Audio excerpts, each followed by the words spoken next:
जगन मोहन लखनऊ से तहसील रिपोर्टर। आज हम देखेंगे भाई जो आगरा से जो टीम आई हुई है यहाँ पे टैक्स को लेकर वन टाइम टैक्स इतनी बड़ी समस्या हो गई, जो सभी चालक भाई परेशान है, जमा नहीं कर पा रहे हैं। तो आगरा से आए हैं लखनऊ रियायत करने के लिए। आज हम पूछेंगे कौन सी समस्या हो गई उस टैक्स को लेकर जो यहाँ तक चले आए, इतनी बड़ी समस्या हो सकती है। ठीक, आपका संदेश। चिराग अग्रवाल। आप यहाँ पे क्यों?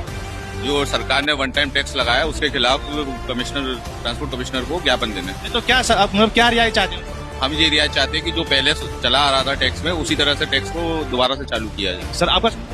शेर सिंह। आप क्या मतलब यहाँ पे जो लखनऊ में आप टैक्स को लेकर आए, आप मतलब क्या रियायत चाहते हैं कि आप किस लिए आए?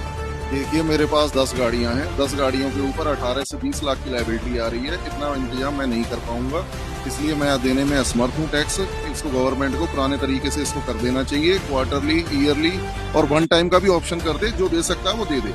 अगर मान लीजिए गवर्नमेंट नहीं कर रही है तो क्या रियायत चाहते हैं? अगर नहीं करती, बाई चांस मानते हैं, तो क्या आप चाहते हैं उसके लिए? नहीं करती, जैसा कि गवर्नमेंट जो कर रही है, जैसे सारे सर्टिफिकेट होते हैं, हमारा जो परमिट होता है वो 5 साल का होता है मैक्सिमम, और ऑथराइजेशन देते हैं वो 1 साल की देते हैं, ठीक है, फिटनेस देते हैं वो 1 साल की या हद से 2 साल की देते हैं। तो जिस तरह इन कागजों का रेट चल रहा है उसी तरह आप ये टैक्स का भी रेट लेना चाहिए। अभी गाड़ी का कोई एक्सीडेंट हो जाता है, कोई चीज हो जाती है, तो फिर लायबिलिटी कहाँ आएगी? टैक्स आपने अभी तक गाड़ी बिल्कुल नहीं आ रहे हैं आप लोग? गाड़ी बिल्कुल भैया एक्चुअली जो प्रोसीजर था पहले का, ईयरली था और क्या कहते हैं क्वार्टरली था। हम ये चाहते हैं कि हम गवर्नमेंट के विरुद्ध नहीं है, हम उनका वो नहीं कर रहे हैं। आप उस ऑप्शन को भी ओपन करिए ना। अब सपोज दैट जैसे भैया ने कहा अभी, शेर सिंह भैया ने, कि इनके पास 10 गाड़ियां, मेरे पास 5 से 7 गाड़ियां हैं, मेरे पास कम से कम 8 से 10 लाख रुपए आ रहा है। अब 8 से 10 लाख रुपए मैं एकदम कहां से इन्वेस्ट करूं वन टाइम टैक्स के लिए? बेसिकली हम पहले भी टैक्स भर रहे थे, ऐसा तो नहीं है हमारा कोई टैक्स ड्यू। बिल्कुल, और आज भी हम टैक्स भरने को तैयार हैं। आप क्वार्टरली खोलो, ईयरली खोलो, पर वन टाइम टैक्स हम कहां से भर देंगे? एक साथ हम इतनी गाड़ियों को मैनेज कर रहे हैं, हमसे कम से कम 10 परिवार जुड़े हुए हैं,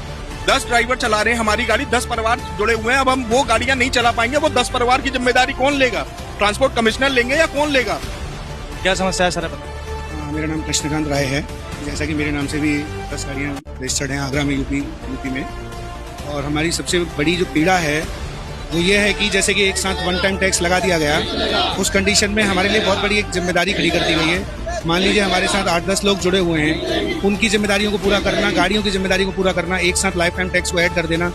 कुछ ना कुछ एक राहत देनी चाहिए थी, जैसे कि उसमें ईयरली और लाइफ टाइम का भी मान लो ऑप्शन है, तो उसको एक बार के लिए खोला जाए कि भाई ठीक है, हम 1 साल 2 साल में आपसे पेमेंट कलेक्शन करेंगे, हमें किसी भी तरह से टैक्स को देने में आपत्ति नहीं है, मगर उसके बदले में हमें सुविधा भी कोई नहीं है किसी तरह से। ये तो सामने वाले को छत पे से नीचे धक्का मार देने वाली बात हो गई।